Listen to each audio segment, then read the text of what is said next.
We saw that $130 billion spend yesterday. It did pass the parliament with the support of Labor. Now, the money hasn't flowed yet. It will flow in the next couple of weeks. Is this going to, I guess, help businesses, help employees as the government promises? Certainly the market believes it is. I mean, if you look at what happened since basically 2 weeks ago when this was originally announced, you have seen a fairly reasonable recovery in the spaces that have been heavily affected. You can look at places like Qantas, you can look at all of the consumer discretionary stocks. You can also look at what's basically also going on inside most of the ASX that's been hit pretty hard by this. I'd probably also point out at the moment, though, that there is still a lot of uncertainty. It's a question about how fast that money can actually hit the economy and whether or not it actually produces one area that really will be under pressure. And we haven't seen any real data yet to actually confirm this. We know it's coming. We can anecdotally point to it, and that's consumption. Consumption is the one part of the GDP figure that we expect to be absolutely decimated by COVID-19, and that's what we're waiting to really see. So let's hope it does work. Let's hope that you do have that confidence to actually go out and spend and continue to sort of live a semi-normal life in our isolation that we're currently in. But it will help. There's no doubt that that's going to happen. Whether or not it's enough, that will be argued for many, many months to come. The real question is whether or not it's enough to sustain us over what could be a very interesting period. And I'm sure you're well aware of, you've been reporting, I've been watching it quite closely, around how long we could be in this scenario and the fact that flattening the curve makes isolation a more longer scenario rather than a short-term one. Yeah, absolutely. It's interesting to see APRA yesterday as well, Evan, essentially give cover to the banks to not pass on dividends or perhaps give a dividend discount. How significant is that? It's pretty huge. I mean, the reason for it, and it got confirmed again yesterday, the RBA pulls out their chart pack every month, and it's always interesting to look at who are the biggest shareholders of the banks, and it's actually your mum and dads. It's not institutional or big, industry super funds. It's mum and dad shareholders.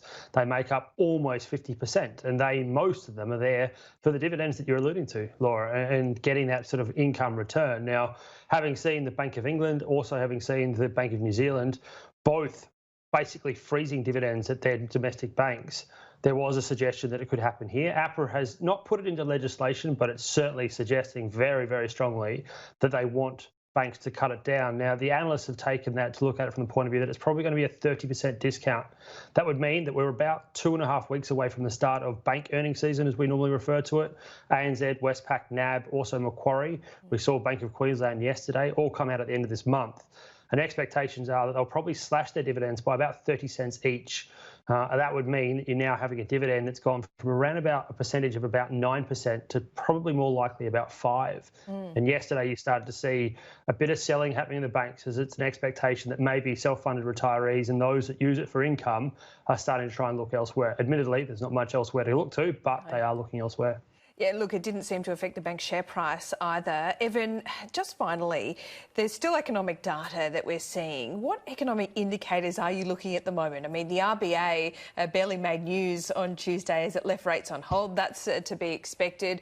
Do we look at the unemployment rate going forward, or do we need to look at those economic indicators that perhaps predict the medium to long term, not so much the short term? Probably the latter. We know what's going to happen with employment. I mean, it's, again, anecdotally, you can see the lines around Centrelink. We know it. It's a given. So you're right, the RBA didn't tell us much, but we know where they sit. We get their financial stability report today. It's going to tell us that we are ready to take what is effectively, we're in recession. So the thing to look at is whether or not you start to see changes in confidence, changes in business confidence, that business lending is starting to actually pick up again, that you're actually seeing retail sales, which are only normally a month figure rather than being quarterly figures, starting to improve again. You also probably want to start seeing more globally things like manufacturing in China and in the US and in Europe picking back up. You also probably want to see trade balances and trade data also picking up. So until you start to see that, you can't. I think the other way to look at it is, again, you do actually have to look at COVID-19 cases. And until you see the backside of the curve and it's just showing signs it's coming, until you get probably about 25% past the peak, I don't think until then, you won't actually have any sort of confidence that any of the data coming out is true. So that's part of it. And I think that's the way to evaluate it. It also depends on the exit strategy as well. I just want to quickly ask you about their graph on the front page of the Sydney Morning Herald. This won't come as a surprise, but consumer spending by category, the highest down. Gym and fitness, 95%, travel, 78%. Those that have gone up, online gambling, 67%, home improvement, 64%, food delivery, 63%. I've got to say that I am contributing to all those three categories, food delivery, home improvement and online gambling at the moment. Two of those, the only one I'm not probably doing is the gambling. Oh, you're a better person than I, Evan. Yeah, I'm on other things. I'm looking at the market. But the other thing that you've also seen increasing on is staples, which you'd expect. You'd also seen a very, very interesting increase in areas that you don't normally talk about, but that's actually things like home improvement from the actual individual people. So that's people coming into your house, actually coming to service your toilet, shower, blah, blah, blah. So that's one. The thing that has really, really declined is tourism and education. And they're in the ones that we saw in the trade balance on Tuesday that had a massive, massive impact.